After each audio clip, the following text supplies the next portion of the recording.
84 of Nerd to Know Basis over here on Phoenix 92.5 FM. This is Lisa, also known as Straight Outta Canto, and I am joined tonight by... Hey, I'm finally back. Hey! Hey, Bryn, welcome back. Cian O'Callaghan here, thrilled to be back as well after a little bit of an unexpected holiday. And Dara here, welcome back, Cian. And it's Kev. You never left. Hey, Kev. I've always been here. Like Stan Lee cannot leave my door. Kev is like the constant of always. It's like I just know he's going to be there all the time. It's great. I don't pay rent. I don't pay rent. I'd say, rights. If anyone hasn't seen the show that me and Lisa did on Halloween, that was super fun too. So check it out. Oh man, yeah, no, the Treehouse of Horror. I tuned in for a little bit when I couldn't. It was a blast from what I heard. Oh it's such a good idea. Like fair play. Like also the way we managed to do it and didn't get hit with a copyright strike. That's a win. Yeah. That's a win. The whole time I was like, this is gonna go down. This is gonna go down. This is gonna go down. And it didn't. So. Dan Castellaneta is gonna find your house. That's okay. I'm like here. I need to read all these scripts from Earthworm Jim, and then he'll run away. So it's fine. Your woman who played Bart Simpson has liked a few of my Instagram posts. I'm really hoping it's not a bot that runs. Yeah. Way back in the... Why? I don't know. I'm assuming it must be bots because her and the woman who plays Kyle's mom both liked a few of my posts, and I was like, I checked it was them. It's like, that's a bit random. There must be like robots running their accounts or something, just liking different things and different demographics or something like that. Yeah, it's like when you find in your stories celebrities and you're like, there's no way Alice Cooper is liking my post about a sandwich I had at lunch. You'd be surprised, to be fair. Yeah. Like, although I love the level of respect Cian has. He's like, you're one that plays Bart Simpson, and then the lady that plays Carol. It's like, well. I have a key and respect only one hustle. Exactly, just one, no others. Well, see, now we're going to find out if it was actually them because hopefully they'll be listening. Well, and I mean, Cara will come to your house and fight you. I just hope that if it was bots, I hope that the real lady who plays Cal's mom doesn't find out because I hear that she's quite the. You know what? Exactly. You know what? Oh yeah. Say more things. Take the heat off me, Bryn. Go on. Yeah. Guys, have you seen this Xbox thing? The Xbox came out apparently this week. Yeah, I've seen a few about it. Yeah. And I'm just like, I was funny because Kotaku did a review where they didn't talk about the console at all. They just talked about the way it had too many holes and it triggered her. It's like, what? Yeah. That was my introduction to finding out. How dare this thing have proper area intake and outtake? Yeah, I swear, it's on Kotaku where you can just literally read her review and she doesn't talk about anything but the fact that the air holes trigger her because it's too many. It's that weird thing, where people are afraid of holes. And I'm just like, oh wow. One, I didn't know this was coming out, and two, I still don't know anything about the console, so. That's the one review I heard of it was literally just like, it's fine. I don't know why people are so surprised. It is exactly as people have expected, basically. It's like, runs 4K. It's an Xbox. It's definitely an Xbox. It's definitely an Xbox. 700 quid, please. Game Pass. It works. You can play Outer Worlds, but now it's shiny. Yeah. It turns on, it turns off, and it does everything in between. 5 stars. But here's the thing: it's only taken me 5, 6, 7 years to get around to the PS4 properly. I'm like, I'm fine. I don't really need. There's nothing here I need. People are like, oh, I can't wait to get my PlayStation 5, and I'm like, why?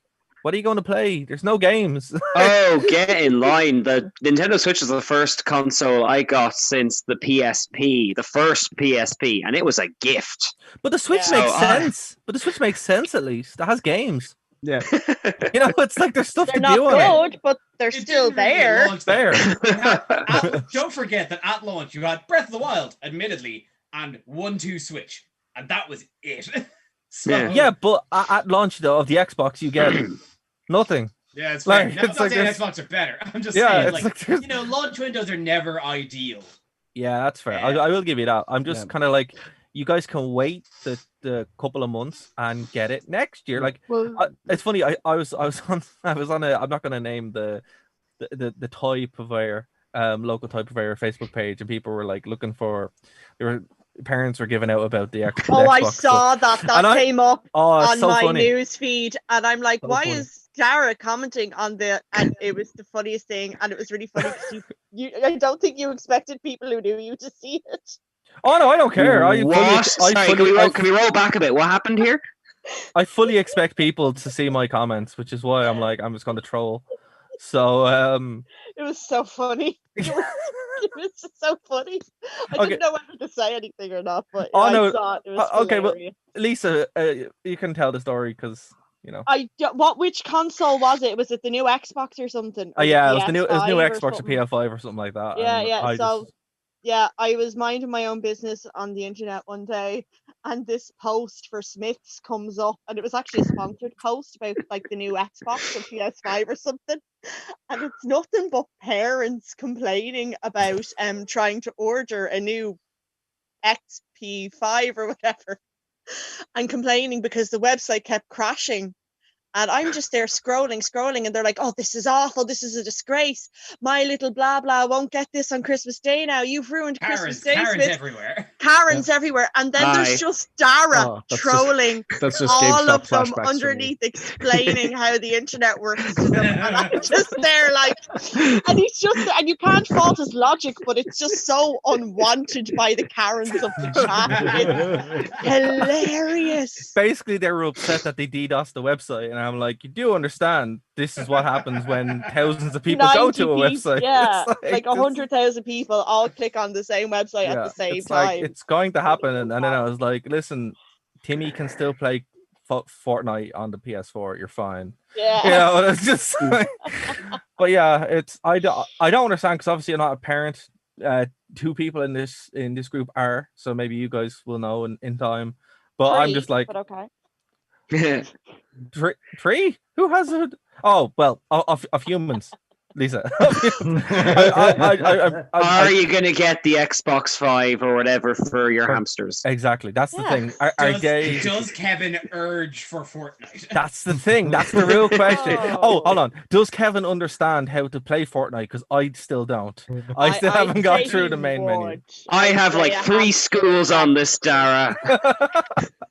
Don't bring another species into this. I need to know because every time I try to install it, I'm just stuck at the menu going, I don't get it. You turned your PS Vita into a satellite and you can't do this. Exactly. That's the problem. I don't understand it. Help me, guys. Just don't have the patience to get through the lobby. That's the lobby. That It's is. sitting there. All it is just a lobby and then microtransactions. Yeah, that's it. And I'm like, Dreamcast ROM hacks are trying to sell you Joker skins. That's the problem. Yeah, that's exactly like what literally it is. all I saw on the Fortnite screen was just skins for these things. I'm like, where's the game?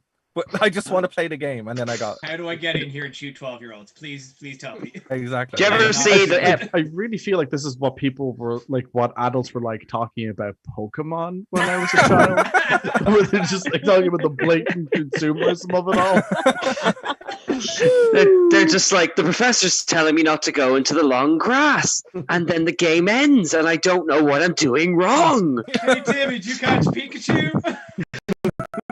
No, you have to get the gold edition to get Pikachu. You have to get the special Game Boy.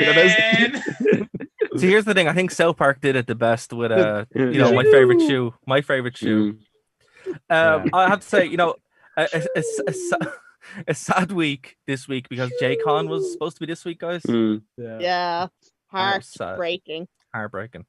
Yeah. Sure. Look. Yeah, can I just say to Lisa, you've really made yourself part of the family in a very short amount of time. Absolutely. You too, Kev. Like, it's like it blew my mind that J-Con was only a year ago. Like, it feels so much longer. Yeah, and not just because the world ended. It's the power of pandemics. Yeah, everything's like really intensified because it's like, we're gonna die. Let's be best friends. Yeah, basically is. I just can't believe that a year elapsed so quickly, but also slowly at the same time. Yeah. Well, tell you what, don't dwell on that then. What are your memories of J-Con? And for the people listening at home, what is J-Con at all? In case you missed our appearance there. Lisa, go for it. Okay, so J-Con basically, it's like, remember Airticon? It's kind Yes, of like the fondly. little con that filled the big Airticon filled hole in all the nerds of Ireland's hearts. So basically, it's a Japanese kind of more orientated towards anime, manga, Japan culture rather than Marvel, DC conventions, and it's on in Croke Park, and it was annually until this year when everything disappeared, and it's just fantastic because they just have so many fantastic panels. The cosplay is absolutely off the charts. They're like, everybody brings their A game to a It's always way better. It's always way better. Yeah, and just the artist alleys and the trade halls and just the diversity of the merchandise is always fantastic. I find at J-Con so much better than just like the European Championship, like for Dublin. Yeah, I think so. That's a big part of why the quality was so high. Yeah. They do it on the no, so it was one day, so they do it at the end. Yeah, it's always really good. Like, unreal. one thing that I've always found, it's that, like, while DCC is good, it kind of gets overshadowed by some of the bigger professionals. But then at smaller conventions, you see like people who are kind of in that mid tier just doing mind blowing things. Yeah, and the fact that like with certain conventions, a lot of them can feel very like you're meant to go shopping, and it's always the big I won't name no names, but it's always like the big franchise nerd companies that already have stores around Dublin, whereas with places like J-Con, it's the smaller nerd shops that get a bit more attention, which is nice, rather than just, oh look, 5 GameStop stalls. Actually, that's one thing. GameStop weren't at DCC this year, which was weird. Well, not DC. Really? No one was at DC this year. Yeah, but the summer one, I was like, oh, GameStop are usually like everywhere, but they just weren't. Yeah. It was weird. Yeah. Can we not to dovetail too far into the story? Did I hear that GameStop were having like a TikTok competition? Yeah, or something like that. So so if anyone doesn't know, GameStop are just doing really weird things during this pandemic, and one thing that they're doing is they're having a TikTok competition for their staff so they can get more hours to work. Yeah. What? Yeah. So yeah, let's make retail worse, guys. What a time to be alive, you That's guys. like drop pants for food, old grey mare. She ain't what she used to be. It is GameStop pulling out a 6-shooter. It's like, dance, monkey, dance. Oh my god, I really hope someone who works there does a TikTok of the old grandma. She aims to get some hours out of it. Yeah. They deserve all the hours they can get if they do it. It's so dystopian though. It really is. It's like we're I don't know. Like it again, but it's dystopian but sad. For like, the and yet, I'm not surprised of this coming from GameStop. No. Oh, like, they're horrific. Like nothing about this shocks me from GameStop. But GameStop, if you want to sponsor us, you totally can. We love our capitalist corporate. We can install the TikTok. Raid Shadow Legends. Get 2 extra champions. Get the Brave browser. Reaper too. See, at least the Brave browser is good. They're okay. The browser is good. The browser is great. Oh man, it's a browser bean. It looks like the browser. Homer, there's no face on that bean. Marge, you're nothing. No, like we don't, mother. We love GameStop. Points. Actually, funny story, true story, right? So GameStop have released a line of like special Star Wars figures. So like they're all based on video games, and the most recent, like one that I really wanted to have ordered is Darth Nihilus from KOTOR 2. And I'm like, oh great, okay, cool. So I ordered it like 3 or 4 months ago, and I forgot that it comes out in like 2 or 3 weeks. So I was like, oh grand. And when I ordered it initially, they totally messed up my address, so I had to kind of go back in and open 7 tickets to get them to change the address, which was fun. GameStop support is horrific, and they eventually opened it up and it's there. So to be fair, like it's a smart move for GameStop to have stuff like that, because I'm sure it's heck not going to buy games off them. But so there we go. There's one thing they did right, I suppose. Eventually, can I contradict that with one thing they did wrong? Hold on, I think I'm gonna laundry list here somewhere. While Kev fetches that, my last experience at GameStop is the one in Dundee was having a closing down sale, and I thought, oh right, I'll get a game for old time's sake. So I picked up Kingdom Hearts 3, and it was like, oh, half price, cool. And I handed it to your woman again, last day of the shop being there. Oh, did she ask for a card? No. Worse than that, she goes, oh, that offer isn't on anymore, and she takes the sticker off. I was like, that isn't how power. Oh my god! It's like that isn't how stickers work. No, any other shop in the world, you'd honor that. Yeah, that's literally. like, that's actually a violation of consumer rights. Like, yes, it is. Yeah. Like 100%. Like that's small claims court right there. Like, it's like I just I mean, I just wasn't bothered. I left. Like, but I mean, man. like, That's I mean, so even petty. That's her last bit of power before her shop shuts. Actually, another similar thing was went into a store and I was wearing the wrong kind of mask apparently, and I'm like, okay, Right. I'm leaving. Here we go, Amazon, because that's what happened. So I just went in and bought it what from Amazon. mask was it? Was there like writing on it? Did it look like the Joker's face? It just was a black mask, and I'm like, okay. What mask am I supposed to wear to go into the store? This is ridiculous. Okay, now you double back. You come back with like a full plague doctor mask. Just go back with everything covered. Like, okay, stuff full of incense. Like, is this good? You should have come back. You should have come back in with those old timey scuba suits or a bellows. I still, even though like it's been 9 months, few things have yet to top like the first week. Like COVID really hit Ireland. Yeah. There was the picture of your woman on Dublin bus with just a duct tape. What? Oh yeah. Oh yeah, like this was like I missed what you said. What did she there's have a picture of like just like a bucket on her head and then just like duct tape sealed around her coat. Just imagine a fishbowl made of Tupperware. We had an old man come in with a plastic bag around his mouth instead of a mask. That's he'd like probably put not the a good handles idea. over his ears. And he'd tied the end of the bag at the front, and it was just going in and out like bellows. I'm just like, will I just buy him a mask? Because that can't he wasn't doing this for health things. He was just asphyxiating himself. That's this is something to say for the boudoir. He just played Manhunt way too much and was like, this is just how I deal with things now. Oh, man. Did any of you see the ad? There was like this ad that was going around Twitter a lot where it was like basically like this like high-end kind of face mask thing where like basically it looks like a kind of backpack that you strap onto your shoulders, but it makes a dome over the front of your head. It has filters going out the back and everything. And it's just complete overkill but it's just one of those things where like it just looks like such incredible overkill when it comes to trying to keep yourself safe during a pandemic that anyone who saw you with it would just make fun of you instantly. I'm trying to visualize it, and I don't know whether or not this is just me being incredibly on brand as an anime fan, but I'm only imagining them in the style of Bleach. See, here's the thing, right? It's like you haven't gone like they're saying that the Mandalorian is like the perfect arbiter of like social distancing and all that kind of stuff because you wear a mask. He spends most of his time alone or cocooning with one other person or thing. Yeah. And his social bubbles are tiny. Social bubbles. He's fine. Like there's like 6 people on the show. So but Darth Vader has a breathing thing and an isolation chamber. See, that's true too. But I don't think we're at the point where they're cheap and affordable.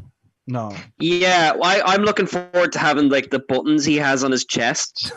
Like maybe you could put an MP3 player in there or something. That'd be cool. When everyone your phone and it just like doubles as a. You're right. You can just put your phone there. Yeah.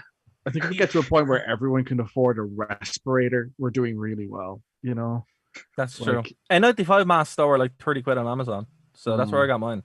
Eventually, it only took 4 months to arrive, but it got there eventually. Totally missed the spike, but it got there eventually. Just in time. That was at the times when no one was leaving their house. That's yeah. It was just like this is completely pointless, but yeah, it arrived eventually, and I got my money back. So. That's a win. But okay, right. We have some crazy like headlines to get through this week, right? So, Kev, I'm going to let you lead this, right? So, what is this Japanese bear Okay, hold robot on. wolf I'm thing. pulling back up the Guardian. Also, as well, I am citing sources here. He is sorry, and there is one thing as well that was brought up in our group chat that I'm like, what is this? And then I saw a news story on it, so we're going to talk about that as well. It's like Hollywood's latest attempt to do Irish accents, and it made the news today. It's so bad, apparently. So okay. Before we go to that absolute nightmare, absolutely, absolute nightmare. So it was announced, or at least there was a headline in the Guardian today. I'm just simply going to read the headline as is. Of Japanese town deploys monster wolf robots to deter bears. That's the most anime thing. I was gonna say heard. coming to Netflix. Yeah. The makers of Castlevania. It's kind of just that very stereotypical. Like, of course Japan did this. Why wouldn't they?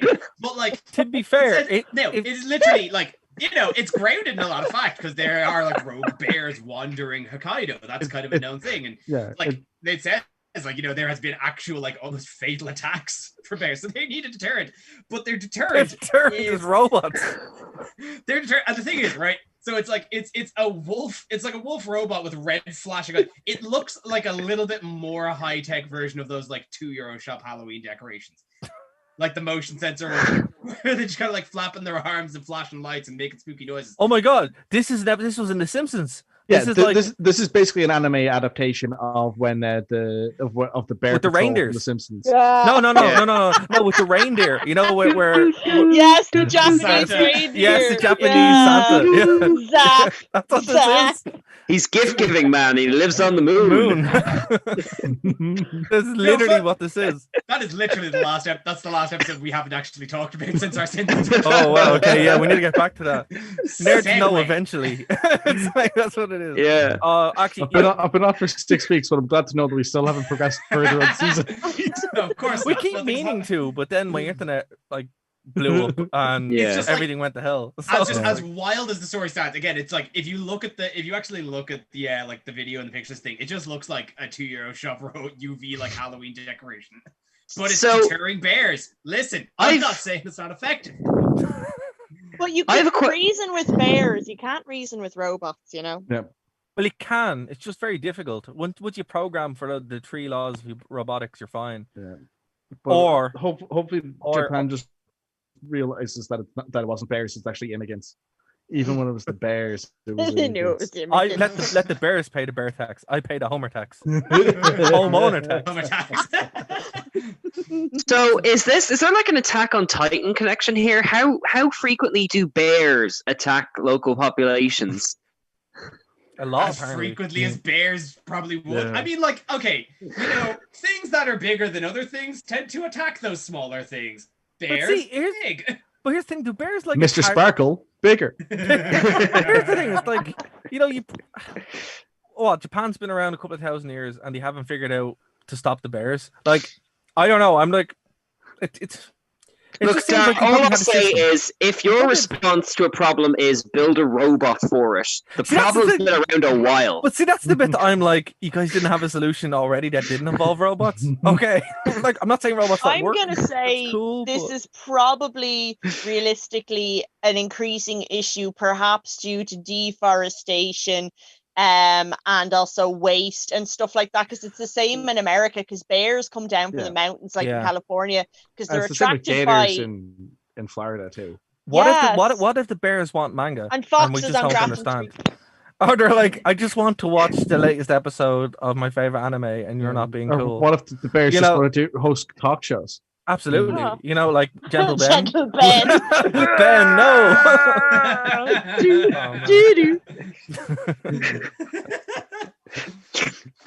It's a damn shame because they're cuddly, vicious little guys. Not little. I do want to like 8 foot tall. They're like Space Marines. But I want to scritch. That's fair. No, actually, when I was in. Sorry, go on, Brent. There's a brain subreddit called Murder Mittens where you can see cats with big claws and occasionally bears with their claws. Well, look, I didn't realize bears were so big Because obviously, like, it's like when you go to America the first time, you're like, I have no reference for how big America is because you're from Ireland, and like Ireland's tiny, you can walk most places. But I was in the British Museum, not the British Museum, the Natural History Museum, whatever their like natural history museum thing. I think that's what it's called. I was there last year, and it's the place that has the whale, like in the hall, like the massive big whale. But they have like dodos, and I've never seen dodos before, and I'm like, oh, there it is. Oh yeah, no, they are like 3'6". They are bigger than you think. But they actually just have them there, like, and they're like, oh, there you go. That's why they're extinct, because they're there. Well, they're extinct because they ate them and shot them all. Yeah. But there's a few that are still kind of just there preserved, right? So they're like, oh, you guys probably deserved it.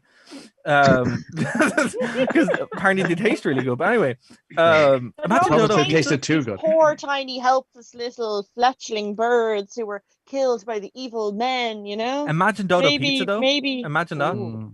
That'd be cool. Anyway, I can get on board with that. No, dodos are more like that thing from, ever see the Pixar short From the Birds, where there's a big purpley bird hanging out with a load of pigeons. That's kind of what it's like. It's just it's just like a real stubby ostrich. Actually, you know what it's like, right? It's so the original Lewis Carroll, and not to go off on a tangent, we've already done that. I will pull it back. But oh, God forbid a tangent. Right. But the Lewis Carroll pictures from Alice in Wonderland are pretty much spot on. I couldn't believe it. I was like, wait a minute. This is actually like exactly what it was drawn to be like, and my mind was blown. Anyway, so in the same hall as that, right? They have a bear, and this thing is massive, and I'm like, holy cow, that's really scary.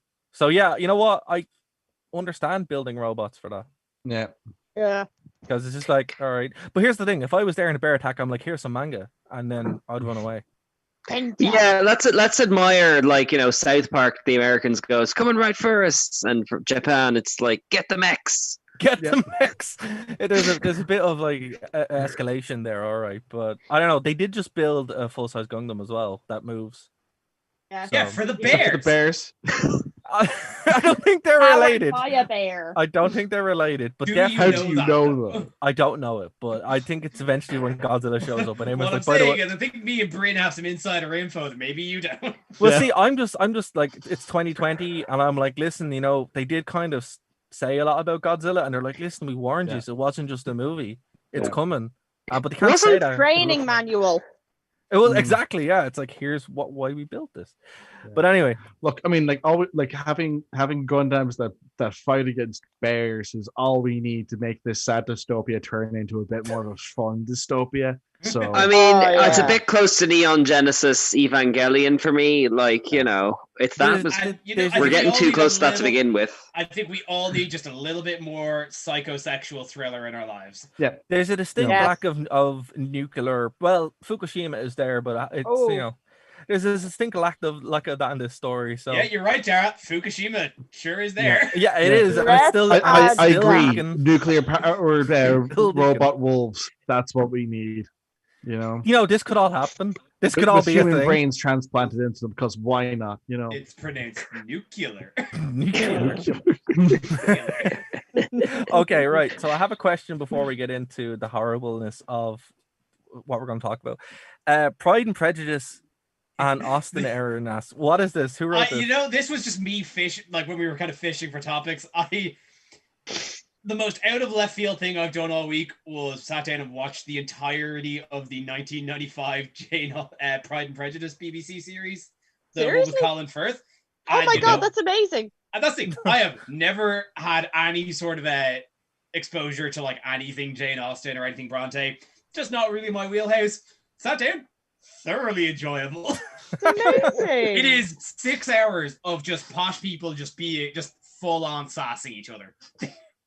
Well, I mean, if you read Pride and Prejudice, like, it reads like a sitcom, like a comedy. True. It's just loads of 5 or 6 little funny shorts that just eventually, when you compress it into a series, has a narrative. But they're just, it's just a comedy, like, That's the thing. I think you're probably you and Lisa probably are like the experts here, because again, this is an entirely outsider looking in. I think I just kind of expected melodrama with a romance plot. It kind of depends. Like the same with Charles Dickens as well. Like some of them are quite intense, but then other ones are like just comedies, and you're watching it going, but I thought Charles Dickens was just miserable. And there's Sally Fields running around yelling about donkeys.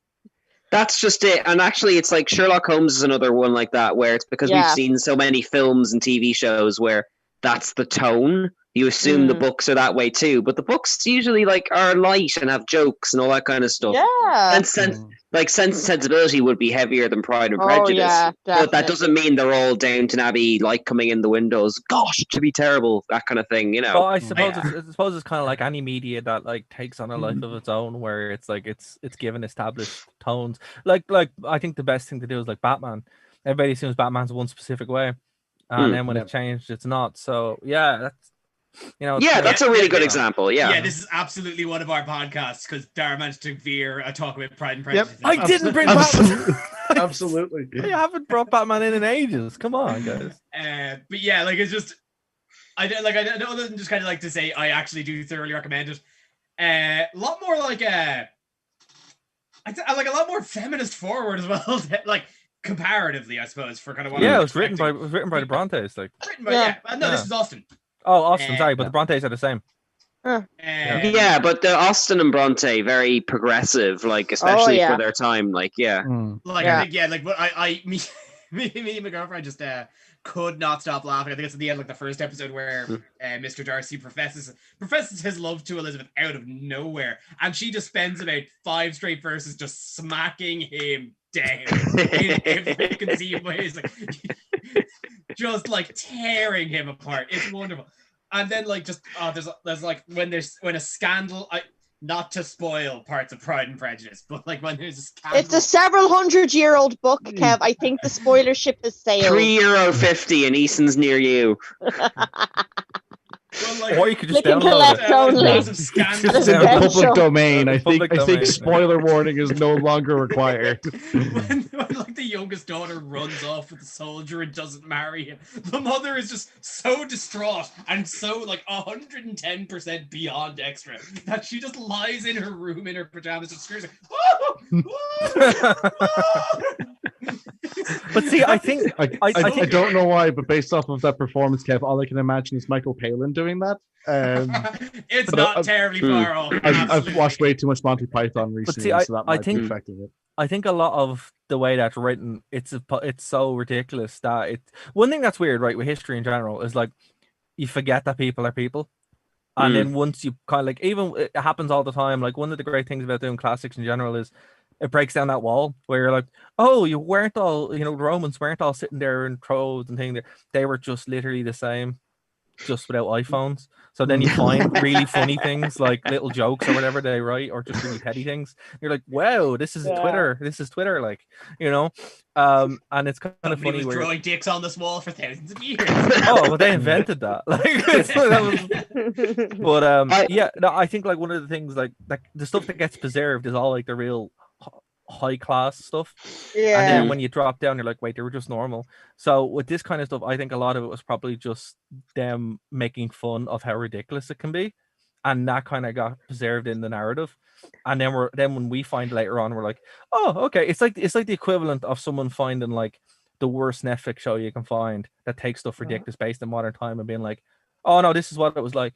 Yeah, so, that's kind of what it's like. The most base Netflix show that takes stuff off to like pick. It would be like someone judging 1990s America on Friends. Literally, yeah, that's exactly where I was going. Yeah, that's exactly like that would be the equivalent of it. Where it's like, yeah, a lot of this is probably true, but it's all amped up for comedy, and that's actually there's no modern comparative to Friends. Actually, Big Bang Theory would probably be close to it.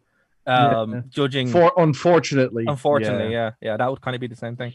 But it's fun. Like I think when you start, a lot of stuff helps when you're when they colorize film. I find lately where you're like, oh, cool, from World War I or wherever. It's like, oh, they were just. I was about to say that if you've seen They Shall Not Grow Old, where they colorized the World War I footage, that was bizarre to look at, like. Because like you think again, like the kind of pop culture, you think World War I, grey, mud, and obviously I'm not saying it wasn't miserable, but you look at this footage and they're like, even in those circumstances, they're still people being people. They're still having a laugh and all that kind of stuff, and just keeping each other's spirits up. Like, but that's it. Like, people are just people, and I think like one of the hardest things to kind of understand that is putting yourself in that. And I think the more and more that gets like further away from things, the more kind of crazy it is. Which is why when you discover like a Roman like diary or like written on the wall or something like that, and they're just talking about it, you're like, oh wow, you're just literally like us. You know, it's just there's that kind of divide. You know, it's crazy. It's what I think Monty Python's really kind of figured that out as well, where it's like, you know, let's spin it this way. But speaking of which, all the Monty Python films are on Netflix now. Oh yeah, there's also a docu-series on the making of Python, and it's so worth watching because like basically it's the living members of Python remembering all their time. So they talk about every there's specific episodes for each film they made, and then there's like specific ones for like the different series of Flying Circus they made, and it's so good, so good. And like I kind of felt really bad for John Cleese talking about like, because like basically like there's the way Python was written was like that everyone was like in different teams, and John Cleese and Graham Chapman wrote together. If you know anything about Graham Chapman, you can immediately sympathize with how horrible that would have been as an experience for John Cleese to deal with, because Graham wasn't sober often. Yep. Oh, okay. I didn't know that. Yeah. Why he's not around anymore. Well, there's a reason why he's the only one who's dead. You know. No, there was another, Terry Jones as well died. Yeah, but Graham, but he died like. Yeah. He died at an actual age. Yeah. You know, it's like where you just want to clear that up just so that there isn't any miscommunication there. There is another dead one. Fair. But like, one was considerably more recent. Yeah. Actually, one thing about Netflix, I will have to throw a recommendation out for Queen's Gambit. I started watching that before we recorded, and it is very, very good. It's excellent. We've been watching, because we're staying at my cousin's now. We've been watching it with Stevie's aunt, and it's brilliant. Like, I'm the only one of the three of us who knows how to play chess, and it's just hypnotic to watch the way they present it. But it's weird, King. Like, it's like completely unrelated. I got super into chess there again recently, and my friend recommended it to me. I'm like, oh, great. But the weird thing about it is as well, like, even if you like, they present it in such an accessible way where even if you don't play chess, you're still able to like enjoy it, because it's just like the way they shot it. You know, I'll throw out a comparison here, because it is hitting me in the exact, like, in a very similar way that a show I just got about halfway through watching. It was hitting me when me and Louise started watching Haikyuu, the volleyball anime. It's a sports anime. What I'm saying is the Queen's Gambit is a sports anime. Kind of. Like, kind of. It's that sort of thing. It's making something that you really like, that you probably wouldn't find very enjoyable, but it's grounding the characters and introducing it with so much drama and making it very simple to understand, all while wrapping it in an engaging plot. Yeah, and like a sport. Sorry. Like a week ago, I wouldn't have cared about volleyball. Now I care very deeply about volleyball. I also got the same thing from the Last Dance, the Boston, Chicago Bulls documentary that they released a couple of months ago. Yeah, Glow is good too, actually, for that. If you're not a wrestling fan and you want to kind of get into it, Glow kind of has the same kind of appeal. Sadly, Glow got cancelled though. It did, but so actually, I watched The Exorcist 2 recently because I'm trying to work through Amazon Prime before I get Shudder. And I know I'm digging through so much slop, but some good things on Amazon Prime. Darknet's quite good. It's like discount Black Mirror, like really discount, like bargain bin Black Mirror. I would watch it still. It's quite good. But The Exorcist 1 and 2 are there, the shows, which is cancelled. I will have a warning and say The Exorcist TV show is probably the best TV show you'll ever see, that you'll never get a finale to. So it's worse than Firefly, because we got a finale to that. But yeah, it's annoying because it wraps up and then there's this big whole thing that they're building towards that's never going to be picked up again. So it's annoying, but you know, you'll marathon it in a day because it's so engaging. Actually, do you want to know a really good Netflix recommendation? Has anybody watched His House yet? It has one of the Doctor Who's in it. Oh, you have my attention. I don't know his name, but he was the Doctor Who, I think, after Peter Capaldi, but before the girl. Matt Smith?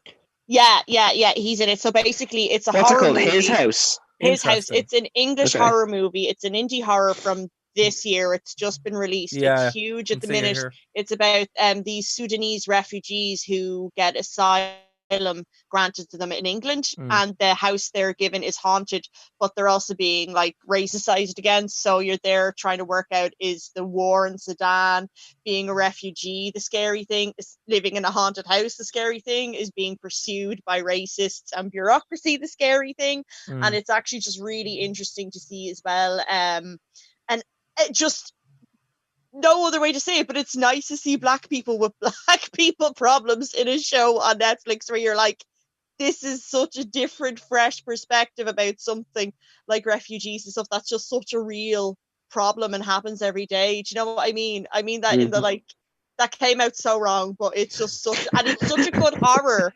Like, it's just such a fantastic horror movie. So, and it has Matt Smith in it, so I would recommend it.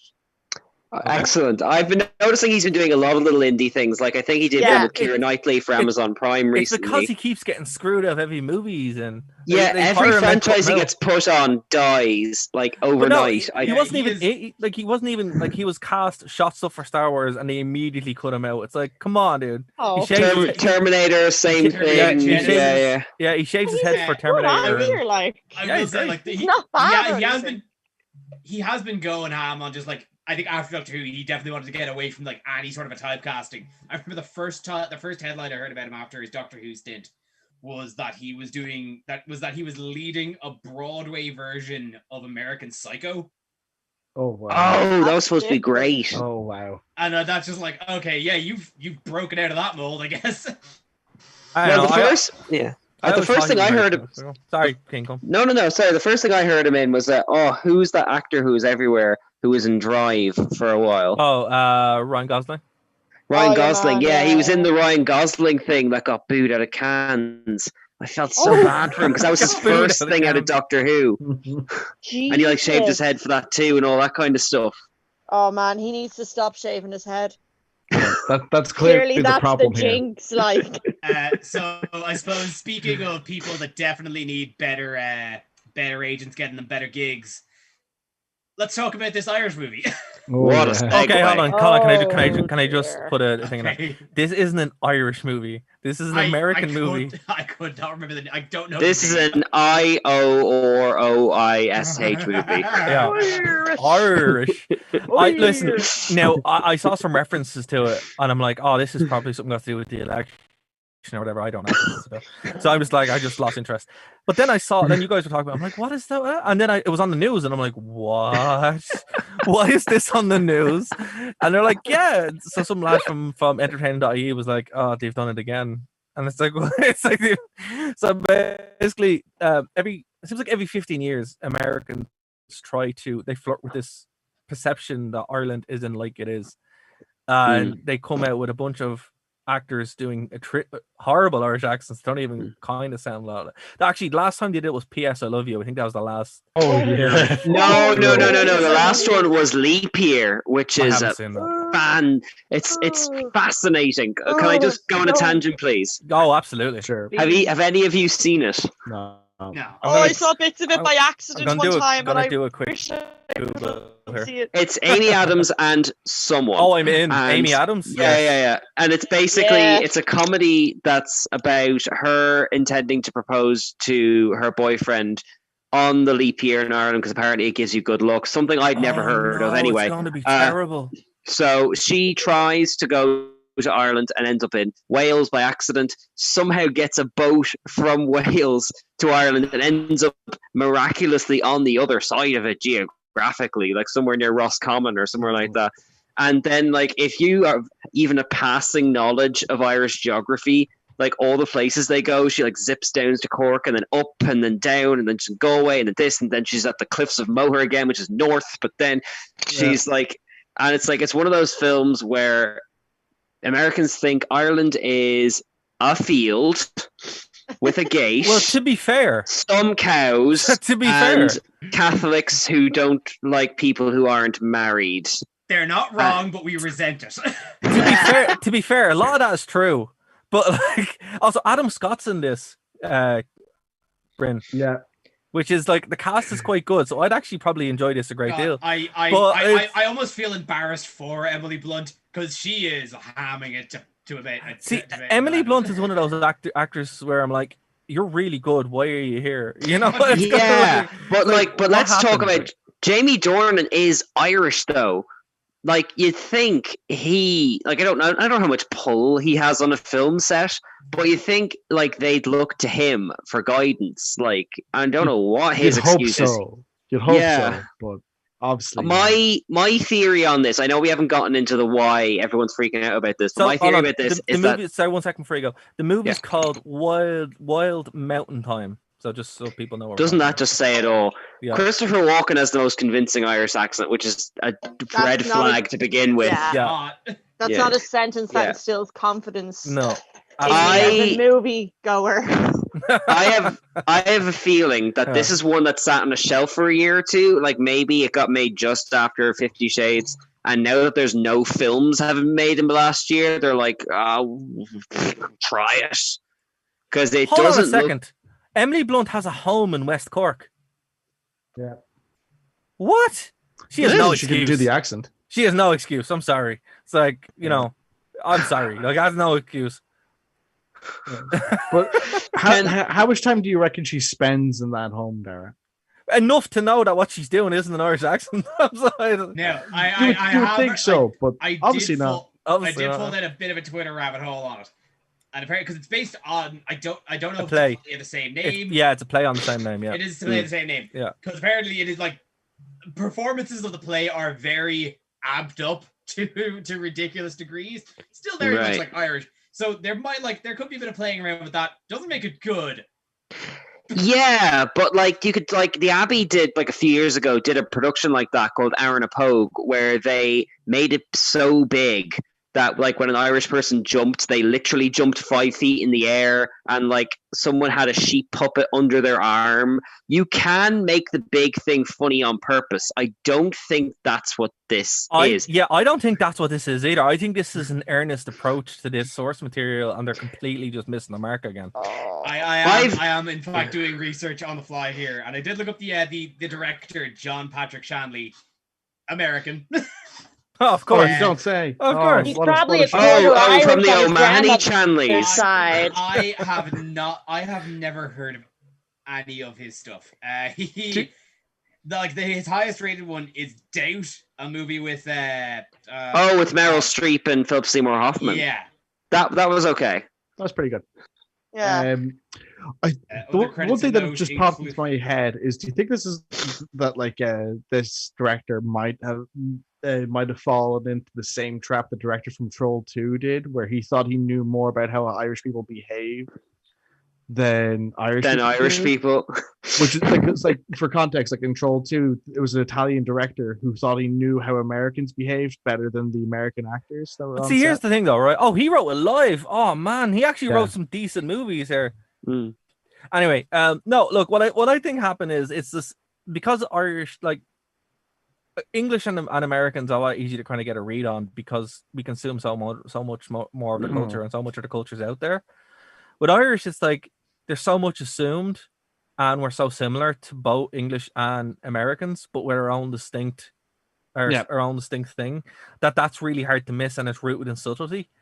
And no one gets that except for Irish people. You know, the closest, and even Irish media, look at Fair City, case in point. You know what actually does get it really well, and I was shocked by Red Rock. Red Rock is the most real show I've ever seen that depicts Ireland as it is. Oh yeah, that's a surprisingly good show by TV3. It's really, they work really hard on that one. I couldn't believe it. I was watching it and I was I don't like sitcoms or soaps. I was invested. I sat down and watched 5 episodes in a row. I was like, this is unbelievable. Yeah. It's but accurate, and it's because all the subtlety is there, you know.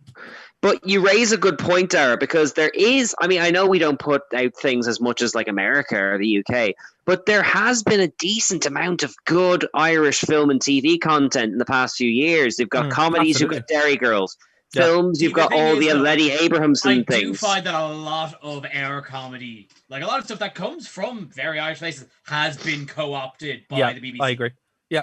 Yes, but all I'm saying is though, you can Google stuff filmed and made in Ireland by Irish people. This either an astonishing. Oh. Okay, and I think we lost your mic. Yeah. Oh. King got so excited, I think he plugged his mic out. I think he did, yeah. Sorry, my mic's a bit dodgy at the moment. No worries. We got you. We got you. And he's gone again. It just astounds me that like with like, you know, there's a lot of Irish talent out there that either is going to like kind of very independent sources or just like going to the BBC and British broadcasting to actually get their stuff out. So it is astonishing how little RTE manages to actually produce for being here's the thing, right? RTE has this ridiculous budget, and we all know where it goes. I was watching Red Rock, which has with half the budget, and literally and they're able to produce that, and you're like, there's no excuse. There's no excuse for how poor RTE is. When it comes to Abrahamson has tried to what was his big hit? Normal People. I think RTE passed on that, didn't they? They did again, they do for every good thing that happens, they pass on it. But even before that happened, he said that RTE have a very, what is it called? You knock on our door approach. Like they hope big established talent just comes to them as opposed to the Channel 4 model where they foster new talent, and that's where something like Dairy Girls comes from, you know? I'm Father Ted. Yeah, exactly. There you go. Classic example. Yeah.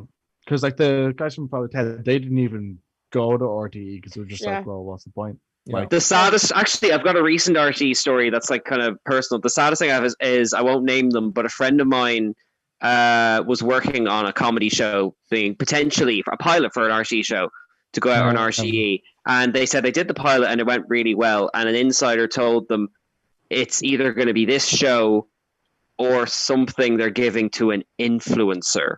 And as soon as he said that, it's like, this is never going to get made. Yeah. Yep. Because that's the attitude, you know, they're chasing the trend, like all that kind of stuff. Yeah. Like, here's the thing, another case in point, right? It took them until now to use Skype. Yep. Skype, which is dead. It's dead technology. And it's just like, you know, millions and millions and millions of euros just been thrown at them every year, and they can't produce one good thing. And even a different web player. But that's and it's just one of those things where like it's really sad, and I don't think that this trend is going to be booked. But maybe it's kind of hard because like, what is the biggest representation of an Irish person to an American audience? Like, who is it? That's not. Can I say something nice about RT just to kind of even the ship a bit? No. Please. Okay, go on. Okay, go on. They've been really doing well with their children's content in the past 2 years. Like the Den's come back, Blast from the Past this week that went out. That was really good. There was one about scientist puppets that went out last year. That was really good too. So whoever's running the children's kind of department they're doing a good job, and they do a lot of like outreach programs for people in that field as well. Just to be fair, like and Bryn, take notes because you have all of the RTE children's den shows ahead of you. Get ready for Peppa Pig and Lifeboat Luke, babe. Oh, my kid's going to be put on a Plex server and hooked up to Linux now. And away you go. It's going to just be Plex, Batman the Animated Series, Spider-Man. At least we got that. At least we got that. There will be no pork. Yeah. Has he said I am a knight yet? No. Put him back in. Put him back in. He's not done yet. Like it's just man. Like guys. As much as like you can be positive about RT, at the same time, they basically said they basically took like the 18 to 35 demographic about 10, 15 years ago and told them to look elsewhere. And then we did. And that's what happened. So, you know what they've done? They've managed to cultivate a very strong independent market in this country. Yep. But here's the thing. The thing about the independent market is it's independent.